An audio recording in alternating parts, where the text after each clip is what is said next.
Hello student, good morning. हम discuss कर रहे थे ब्रायोफाइट्स और ब्रायोफाइट्स में भी मेंबर एंथोसिरोस। एंथोसिरोस मेंबर में हमने डिस्कस किया एंथोसिरोस का क्लासिफिकेशन, उसके बाद ऑकरेंस कहाँ हैबिट एंड हैबिटेट, और हैबिटेट के बाद में थैलस स्ट्रक्चर। थैलस स्ट्रक्चर में मॉर्फोलॉजी ऑफ थैलस और एनाटमी।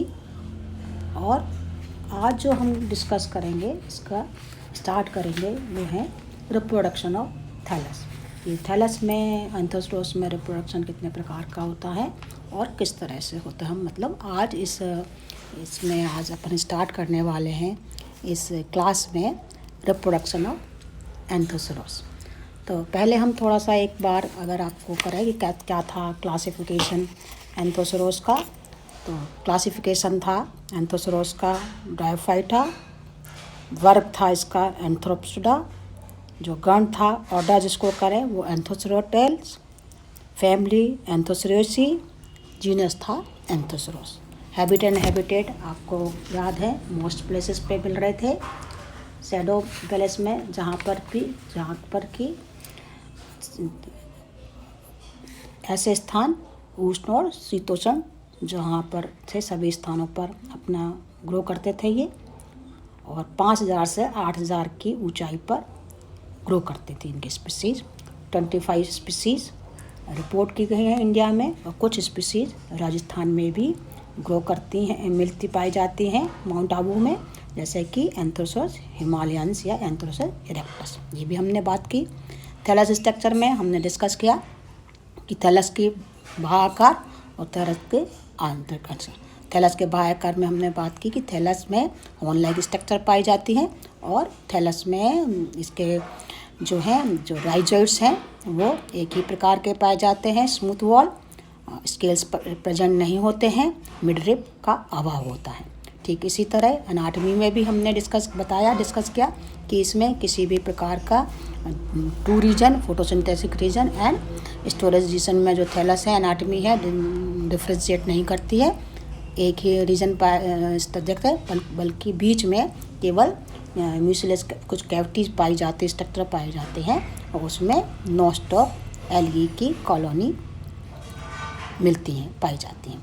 ये हम पिछली क्लास में हम डिस्कस कर चुके हैं एंथोसिरोस के थैलस के बारे में। आज जो हम स्टार्ट करने वाले हैं रिप्रोडक्शन ऑफ कैसा एंथोसिरोस के थैलस में रिप्रोडक्शन पाया जाता है। तो रिप्रोडक्शन में एंथोसिरोस में जो रिप्रोडक्शन पाया जाता है, वेजिटेटिव रिप्रोडक्शन दो विधि से होता है, वेजिटेटिव रिप्रोडक्शन और सेक्सुअल टाइप से।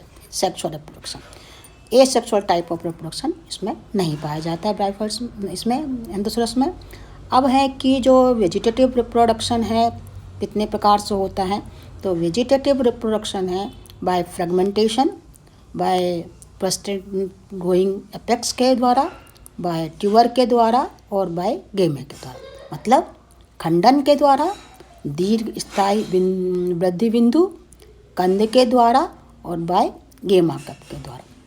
अब हम एक एक करके कि कैसे कि बाय फ्रेगमेंटेशन के द्वारा कैसे रिप्रोड्यूस करता है रिक्शिया का थैलस, कैसे एंथोसिरोस का थैलस, कैसे इसका दीर्घ स्थायी वृद्धि के ग्रोइंग पॉइंट के द्वारा कैसे एंथोसिरोस का थैलस नया बनता है, और ठीक इसी तरह बाय ट्यूबर के द्वारा किस तरह से एंथोसिरोस का थैलस नया बनता है, ग्रो करता है, और बाय गेमा कप के द्वारा कुछ स्पीसीज में गेमा जैसी स्ट्रक्चर भी पाई जाती हैं एंथोसिरोस के थैलस में। तो बाय फ्रेगमेंटेशन के द्वारा, फ्रेगमेंटेशन में क्या होता है कि अगर एंथोसिरोस का थैलस किसी भी प्रकार से अगर क्षीण, कहीं कोई जो थैलस हैं कहीं नष्ट हो जाए, क्षीण हो जाए, सड़ जाए, गड़ जाए, और उसका जो ग्रोइंग पॉइंट है वो वृद्धि बिंदु जो है शाखाओं से अलग हो जाए, और फिर वो अलग होकर थैलस के नए थैलस को ग्रो कर देता है, उसको इसको कहते हैं बाय फ्रेगमेंटेशन, मतलब थैलस कहीं टूट के अलग हो जाए और उसमें अगर ग्रोइंग पॉइंट है, कोई बिंदु है, तो वो ग्रोइंग पॉइंट से नया थैलस ग्रो कर जाता है। ये कहलाता है reproduction by vegetative reproduction by fragment के द्वारा। दूसरी तरह का जो रिप्रोडक्शन की बात कर रहे थे, दीर्घ स्थायी वृद्धि बिंदु, पर्सिस्टेंट ग्रोइंग एपेक्स के बारे ये पाया जाता है, जैसे कि एंथोसोरस ड्रेसोनाई स्पीसीज में। कुछ जातियों में जो वातावरण के में प्रतिकूल परिस्थितियाँ होती हैं, जब प्रतिकूल परिस्थिति मतलब फेवरेबल कंडीशन, जैसे कि ताप, प्रकाश, नमी, आपका टेम्परेचर, लाइट और मॉइस्चर में वृद्धि होती है, तो इस टाइम जो ग्रोइंग बिंदु हैं, वृद्धि बिंदु के अलावा थैलस का कुछ भाग मर जाता है, बचा हुआ जो थैलस है वो मर जाता है। अनफेवरेबल कंडीशन में क्या है कि भाई फेवरेबल कंडीशन है तब तो ग्रो होता है, अनफेवरेबल कंडीशन में केवल ग्रोइंग पॉइंट रह जाए और दूसरा थैलस का जो पार्ट है वो किसी वजह से ख़त्म हो जाए और केवल जो वृद्धि बिंदु है, जो वृद्धि बिंदु है वो सर्वाइव कर जाए, वो बच जाए। तो जब फेवरेबल कंडीशन आई, जब अनुकूल परिस्थितियाँ आएंगी, तब वो ग्रोइंग पॉइंट बार बार विभाजन करके, बार बार डिवीजन करके नए थैलस को ग्रो करें। तो ये होगा बाय दीर्घस्थायी वृद्धि बिंदु के द्वारा, मतलब पर्सिस्टेंट ग्रोइंग एपेक्स के द्वारा। समझ में आई कि मतलब थैलस में जहाँ ग्रोइंग पॉइंट है वो थैलस अगर अनफेवरेबल कंडीशन, प्रतिकूल परिस्थितियों में जब सूखा पड़ जाए, ड्राई कंडीशन आए, थैलस का दूसरा पार्ट किसी वजह से ख़त्म हो जाए, गड़ जाए, सूख जाए, केवल ग्रोइंग पॉइंट बच जाए और वो मिट्टी में दबा रहे हैं या बचा रहे हैं, और जब फेवरेबल कंडीशन हाँ किसी जब, तो वो ग्रोइंग पॉइंट वहाँ से डिवीज़न करके नए थैलस को ग्रो कर जाता है। तो वो रिप्रोडक्शन कहलाता है वेजिटेटिव रिप्रोडक्शन बाय दीर्घस्थायी वृद्धि बिंदु के द्वारा, पर्सिस्टेंट ग्रोइंग के द्वारा। ठीक है। तीसरे प्रकार का जो वेजिटेटिव रिप्रोडक्शन है वो है बाय ट्यूबर के द्वारा। ट्यूबर के द्वारा भी ये भी वृद्धि है प्रतिकूल परिस्थितियों में। जो प्रतिकूल परिस्थितियों में कुछ एंथोसोरस की जो स्पीसीज़ में गोल स्ट्रक्चर, ट्यूबर लाइक स्ट्रक्चर जो कि बन जाती हैं, जो कि भोजन से परिपूर्ण रचनाएं, मतलब इसमें फूड स्टोरेज स्ट्रक्चर बन जाती है, इनमें भोजन स्टोरेज रहता है, और ये कहलाते ट्यूबर या कंद कहलाते। क्या कहलाते हैं? ट्यूबर या कंद कहलाते हैं। और ये कंद में जो है फूड पदार्थ में एक साथ वृद्धि करके बिंदु पाया जाता है, ये ट्यूबर है, इसमें स्टोरेज होता है। और जब फेवरेबल कंडीशन में आने पर ये इनमें क्या होता है, जब फेवरेबल कंडीशन आते हैं तो नया पादप काय बनाने में, नई प्लांट बॉडी बनाने में इनमें ये सक्षम होते हैं। ये नए प्लांट को ग्रो करने में इनमें क्षमता होती है। ट्यूबर को अगर प्रतिकूल परिस्थितियों में, अगर प्रतिकूल परिस्थितियाँ हैं, मतलब अनफेवरेबल कंडीशन है, तो भी क्या होता है कि थैलस का पूरा पार्ट सूख जाता है, लेकिन ये जो ट्यूबर लाइक स्ट्रक्चर है ये अपने जीवन को सर्वाइव, मतलब अपने जीवन को बचाने में सहायक होते हैं। ये ट्यूबर सूखते नहीं हैं। इसमें कार्प कोशिकाओं की 3 तक सतह पाई जाती हैं, जिसकी वजह से ये चिरकालिक रचनाएं कायिक वृद्धि के द्वारा मुख्य साधन है। ये मतलब कि इनमें रेजिस्टेंस पावर होने के कारण ये अनफेवरेबल कंडीशन में भी सर्वाइव करने की क्षमता होती है इनमें, जिसकी वजह से ये अनफेवरेबल कंडीशन में ये ट्यूबर सूखते नहीं हैं, और जब फेवरेबल कंडीशन आते हैं तो ये आसानी से ग्रो करके, डिवीज़न करके नए प्लांट को, नए एंथोसोरस के थैलस को ग्रो करते हैं, बनाते हैं। तो ये बात बाय हो गया वेजिटेटिव रिप्रोडक्शन बाय ट्यूबर के द्वारा। ये जो हैं कुछ स्पीसीज़ हैं, जैसे कि एंथोसोरस लिवाइस, एंथोसोरस ट्यूबरोसस, एंथोसोरस हिमालयंसिस, इन सब में इस तरह की रचनाएं पाई जाती हैं।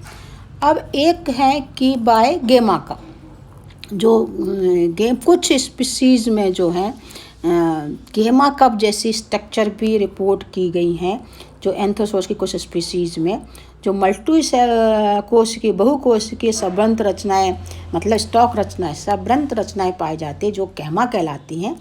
और ये थैलस के किनारों पर वेंट्रल सरफेस के पास, डोर्सल सरफेस पर लगी ग्रो करती हैं।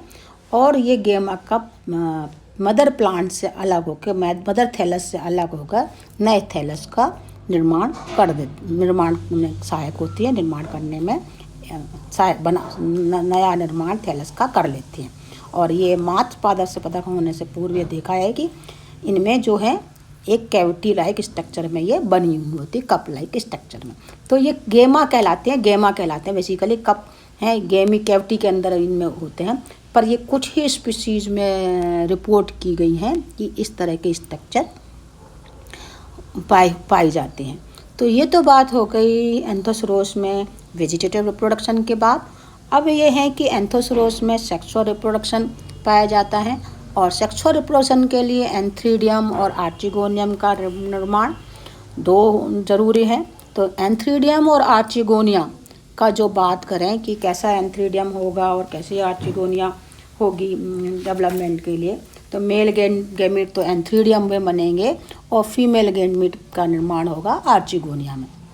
तो आर्चिगोनिया और एंथ्रीडियम का निर्माण से जो एंथ्रीडियम में तो बनेंगे एंथ्रोजॉइड्स। एंथ्रीडियम में जो यहाँ पर स्क्रीन में किस तरह से एंथ्रीडियम चैम्बर होगा और चैम्बर के अंदर एंथ्रीडिया बनेंगे और एंथ्रीडिया में एंथ्रोजॉइड्स का निर्माण होगा। ठीक आर्चिगोनिया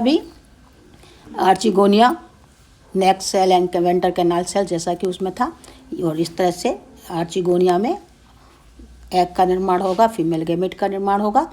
तो ये डेवलपमेंट होगा female gamete and male gamete का एंथ्रीडियम एंड आर्चिगोनियम का रिप्रोडक्शन में के लिए, सेक्सुअल रिप्रोडक्शन के लिए। तो ये किस तरह से मेल गैमेट और फीमेल गैमेट का निर्माण होगा और किस तरह से बनेंगे, ये बनने के लिए हम डिस्कस करेंगे अगले क्लास में।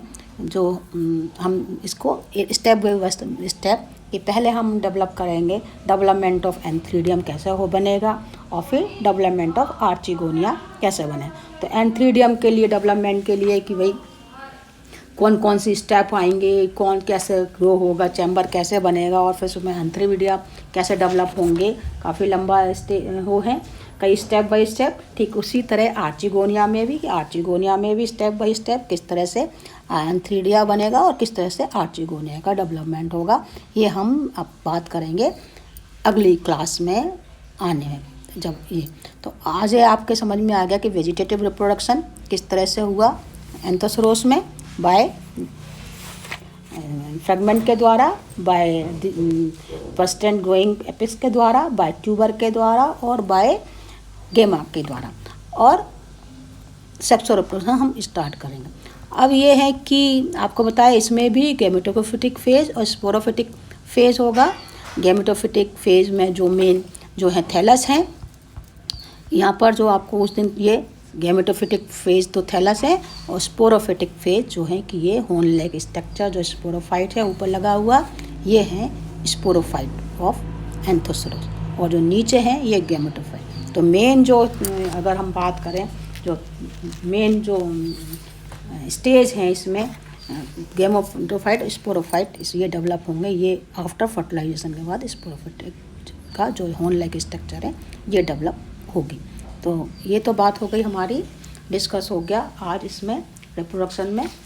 अगले क्लास में हम डिस्कस करेंगे सेक्सुअल रिप्रोडक्शन में डेवलपमेंट ऑफ एंथ्रीडियम कैसे बनता है एंथोसोरस के थैलस में, हम उसको स्टेप बाय स्टेप डिस्कस करेंगे। ओके बच्चों, थैंक यू वेरी मच।